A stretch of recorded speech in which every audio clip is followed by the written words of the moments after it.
You traded your bike in last spring. The dealer smiled, shook your hand, and gave you $4,000. And you felt okay about it. That bike was at a wholesale auction 3 days later. A dealer 2 states over bought it for $5,800, trailered it home, priced it at $9,900, sold it to a guy who thinks he got a deal. Nobody lied to you exactly. This is just how the industry works. Today we go inside the motorcycle auction, where your trade-in actually goes, how the bidding is played, and how you can use this to stop funding everyone else's margin. Let us go in. Chapter 1. Where your trade-in goes and how fast it goes there. Most riders assume that when they trade a bike to a dealership, the dealership keeps it. Maybe it ends up on the used floor. Maybe it gets a detail and some new grip tape and a sticker with a price on it. Sometimes that happens. More often, something completely different occurs. The dealer runs what is called an aged inventory calculation. Every motorcycle on a dealer's floor costs money to hold. Floor plan financing charges interest on every unit, every single day. A bike that has been sitting for more than 60 to 90 days is no longer an asset. It is a daily expense. And if the dealer already has 3 similar bikes, your trade-in lands in a category they call excess inventory before it has ever touched the used floor. Excess inventory has one destination, the wholesale auction. The major players in the motorcycle wholesale world are Mannheim, 𝐑𝐈𝐃𝐄𝐑, and various regional auction houses that run weekly or monthly lanes specifically for power sports. Some dealerships also run their own closed auctions through dealer networks and manufacturer programs. According to industry estimates from the National Automobile Dealers Association framework applied to power sports, roughly 40 to 60% of all trade-ins at large dealerships never appear on that dealer's retail floor at all. They go straight to wholesale. The timeline is faster than you think. A bike traded in on a Saturday can be registered at a Mannheim power sports auction by Tuesday. By Thursday, it is rolling through a lane in front of 20 licensed dealers. By the following weekend, it is in someone else's showroom 300 miles away. The dealer who took your trade did not need your specific bike. They needed the cash value your trade represented to close your deal. The bike itself was just a mechanism. This is not predatory. It is just inventory management executed at a speed that most retail buyers never see. The consignment path is less common but worth knowing.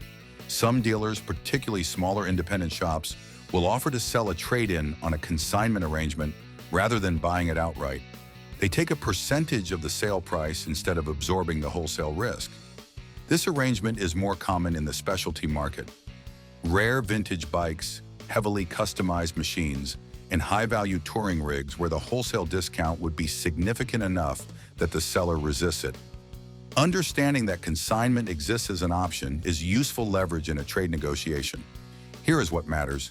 The gap between what a dealer pays you for a trade and what that bike actually sells for wholesale is the first place where money quietly changes hands. And the gap is almost always bigger than you expect. But the wholesale price itself is only the beginning. What happens inside those auction lanes is where the real education starts, because the lane is not what you picture when you hear the word auction. Chapter 2. Arriving at the lane, what the floor actually looks like. Picture a warehouse, not a dramatic cinematic warehouse, a loud, fluorescent-lit, slightly chaotic warehouse that smells like exhaust and someone's old oil leak.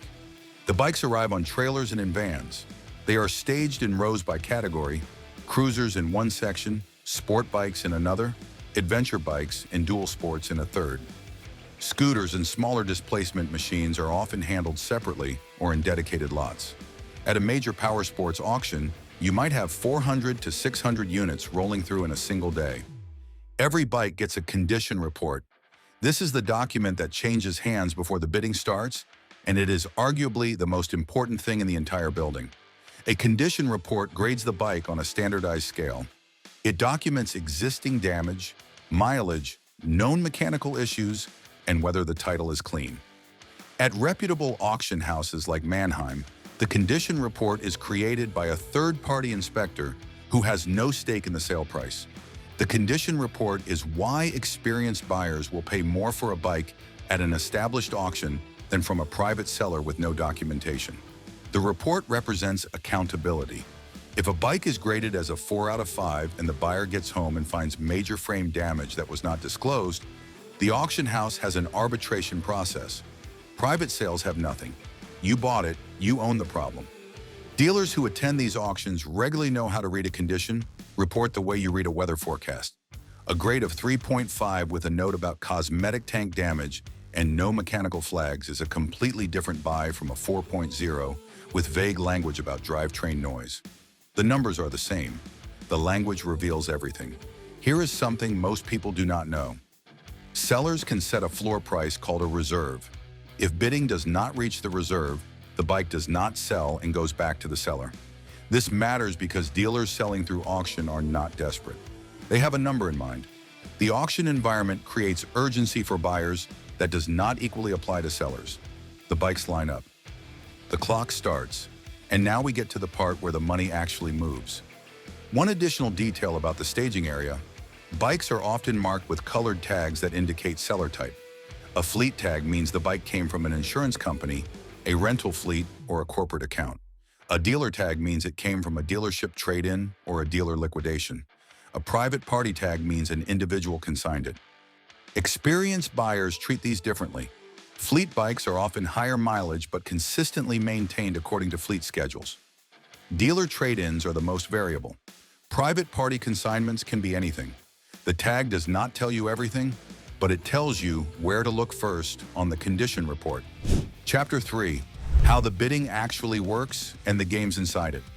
The auctioneer is not the person you are watching. The auctioneer is background noise. The people you should be watching are the dealer representatives positioned around the lane with their buyer numbers. Motorcycle wholesale auctions operate on registered buyer numbers. You cannot walk in off the street and bid. You need a dealer license or a specific buyer's credential issued by the auction house. This is the first filter that separates the wholesale world from retail. The prices in these lanes are not available to the public precisely because the public is not allowed to participate. The bidding at a major auction moves fast, uncomfortably fast. Depending on the auction house, a motorcycle might get 30 to 90 seconds in the lane before the hammer falls. Experienced buyers make decisions in under 10 seconds based on the condition report they reviewed in the staging area. They already know their max number before the bike enters the lane. Here is where the psychology gets interesting. Auction environments create a phenomenon that behavioral economists call competitive arousal. The presence of other bidders, the ticking clock, and the public nature of the competition produces measurably different buying behavior than a private negotiation. Studies on auction behavior documented in the Journal of Marketing Research show that bidders in competitive auction settings regularly exceed their predetermined maximum bids. Dealers are not immune to this. It happens to professionals. The dealers who consistently win at auction have one discipline in common. They set their walkaway number before they arrive, and they treat it as a hard limit regardless of who else is bidding. The dealers who overpay at auction are the ones who get into bidding competitions with other buyers and start chasing the bike rather than the number.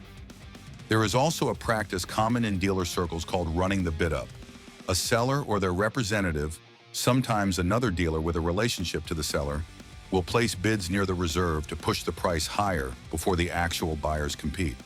This is technically against the rules at most reputable auctions, and auction houses have compliance systems to detect it, but it happens. And knowing it happens changes how you interpret bidding momentum. The hammer falls. The buyer pays the hammer price plus the buyer's FE, which at major auction houses is typically a percentage of the sale price or a flat fee structure. The seller pays a seller's FE.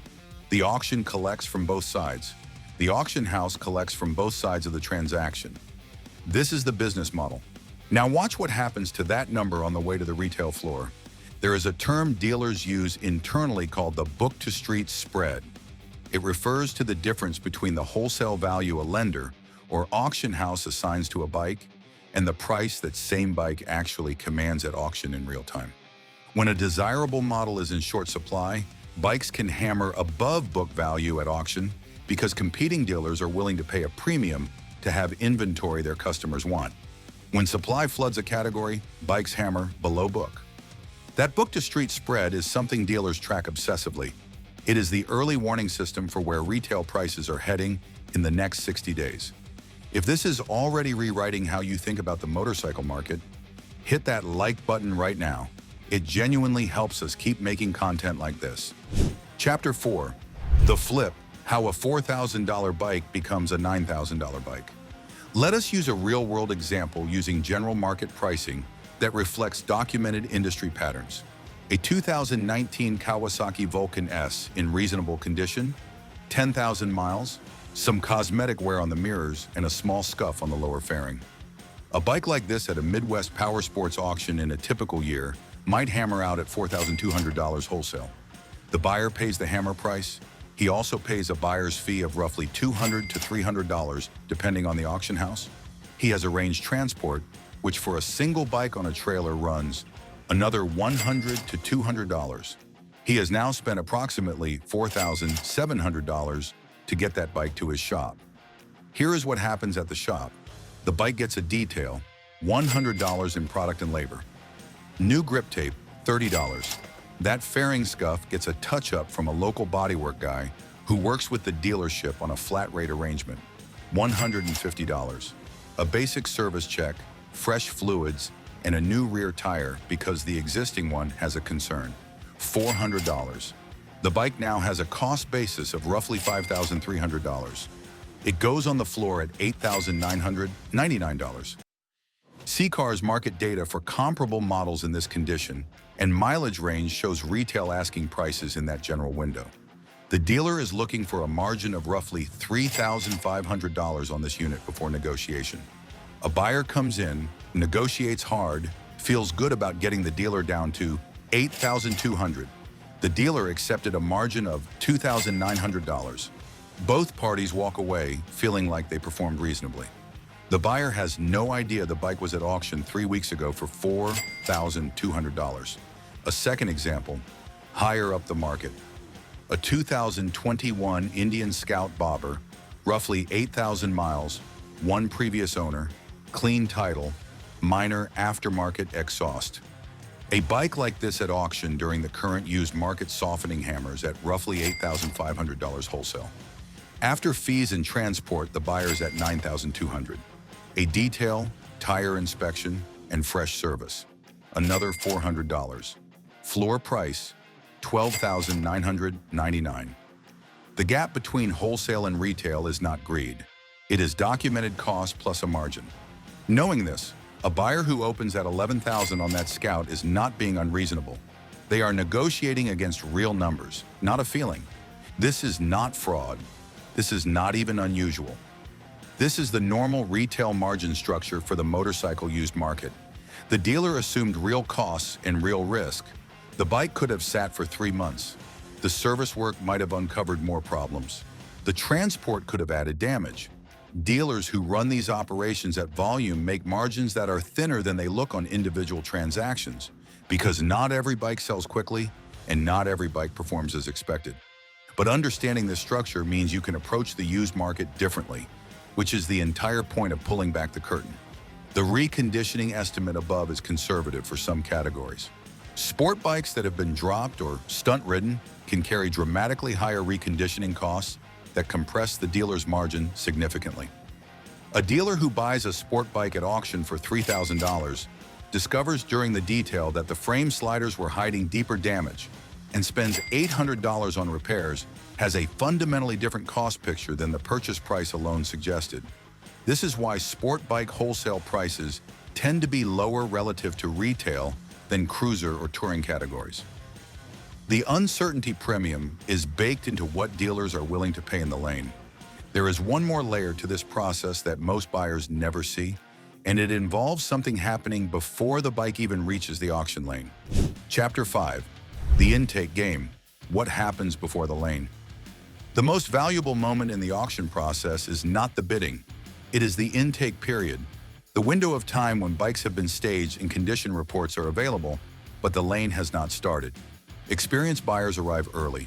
They walk the staging area with a flashlight and a practiced eye before the lanes open. They are looking for things the condition report describes in sanitized language. A report might say, cosmetic wear on the frame. An experienced buyer looks at where that wear is located. Cosmetic wear on the top of a lower frame rail in a specific pattern means the bike was laid down. That is a different calculation than a scratch from a parking lot fall. Same words on the report, completely different implications for the buyer.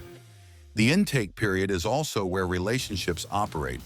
Auction houses have designated seller representatives and fleet account managers who interact with large wholesale sellers. A dealer who sells 50 bikes a year through a particular auction has a relationship with that auction staff that a first-time buyer does not.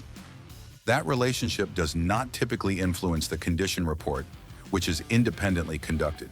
But it might influence which lanes those bikes appear in, how the bikes are described in the catalog, and what information is emphasized versus summarized.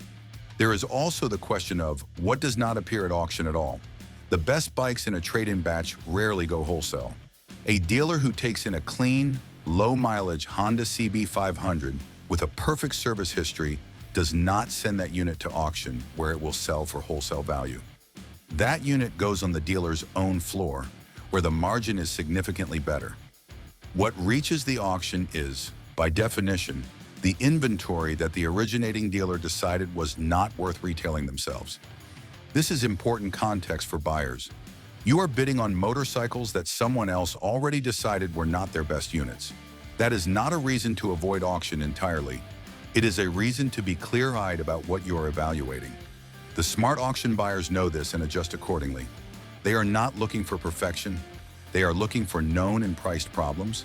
A bike with a documented cosmetic issue that the auction system has already discounted appropriately is a better buy than a bike with no disclosed issues that is priced as if perfect. Because the first bike's risks are already built into the price and the second bike's risks are hidden. Subscribe to the channel right now.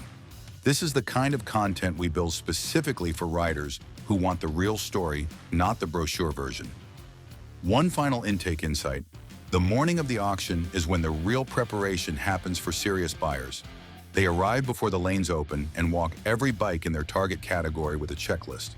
They are checking fork seals for weeping oil, brake rotor thickness, clutch and brake lever condition, chain and sprocket wear patterns, and the specific areas of the frame where damage most commonly hides.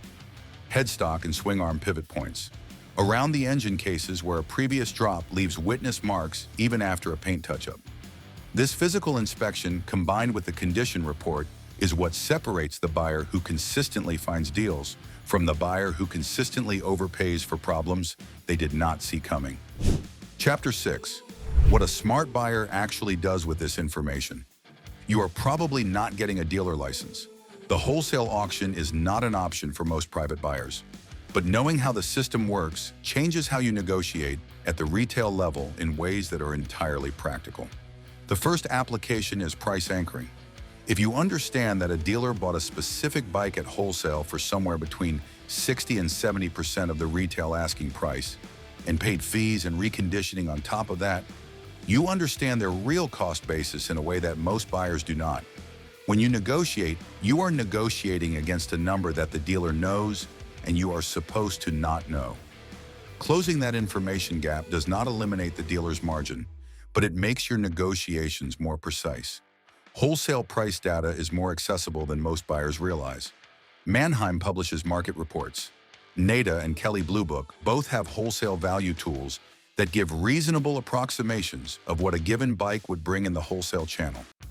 Black Book, which is used heavily by lenders and dealers for motorcycle valuation, offers consumer access through some insurance and lender platforms. According to Cycle Trader Market Analysis, the gap between wholesale and retail asking price on used motorcycles in the current market averages roughly 40 to 50% on popular cruiser and standard models. That gap is the total operating margin the retail channel runs on, including the dealer's costs before negotiation. The second application is timing. Auction pricing is seasonal in the power sports world in a way that is more pronounced than the car market. Harley-Davidson and large cruiser prices at wholesale spike in the spring buying season and soften significantly in September through November as dealers clear inventory before winter storage. A bike that hammers for $6,000 at a spring auction might sell for $4,500 at the same auction house in October. That seasonal dynamic eventually reaches the retail floor with a lag of roughly 4 to 6 weeks as inventory moves through the pipeline. The practical takeaway, if you want a cruiser or touring bike and you are not in a rush, October and November are historically the strongest months for retail used buyers. Dealers are carrying units they need to move before winter. The wholesale market has already softened. Their cost basis on bikes acquired at fall auctions is lower. Dealers acquired at lower wholesale can accept lower retail prices without destroying their margin. The fourth application, and possibly the most underused one, is walking away with information. A dealer floor visit where you test ride a bike, ask about its history, and leave without buying is not wasted time. It is research. You are learning what that dealer paid attention to in their reconditioning, what they chose not to address, and how they respond to direct questions about the bike's origin. A dealer who becomes visibly uncomfortable when asked whether the bike came from auction, or who deflects with vague language about their sourcing, is telling you something important about how they expect the negotiation to go. The third application is knowing what to ask. A buyer who understands the auction process can ask targeted questions that a typical buyer never raises. When did this bike come in? Is there an auction condition report on this unit? What reconditioning work was performed, and do you have receipts? These questions do not make you difficult. They make you credible. A dealer who knows you understand the system is a dealer who knows that a low information pitch will not work on you. The negotiation shifts accordingly. Drop a comment below telling us if this changes how you are going to approach your next used bike purchase. We read everything. The honest bottom line: motorcycle auctions are not corrupt. They are not a conspiracy. They are a functioning wholesale market that does exactly what it is supposed to do. Move inventory efficiently between sellers and buyers at a price both parties agree to in a specific moment. The problem for retail consumers has never been that the system is rigged. The problem is that the system is opaque. Dealers operate inside it every week. Private buyers encounter it maybe a handful of times in their lives. That information asymmetry is where the margin lives, and it is entirely legal, and it is entirely predictable once you understand what you are looking at. Your trade-in probably did go to auction. The bike you are looking at on a dealer floor probably came from one. The price difference between those two events is the cost of the wholesale channel, the reconditioning, the holding cost, the risk in the dealer's margin. Some of that cost is legitimate operational expense. Some of it is information asymmetry that disappears the moment you understand how the system works. Continue the ride and subscribe to our channel. Don't forget to subscribe and like this video. See you on the road. Vroom vroom.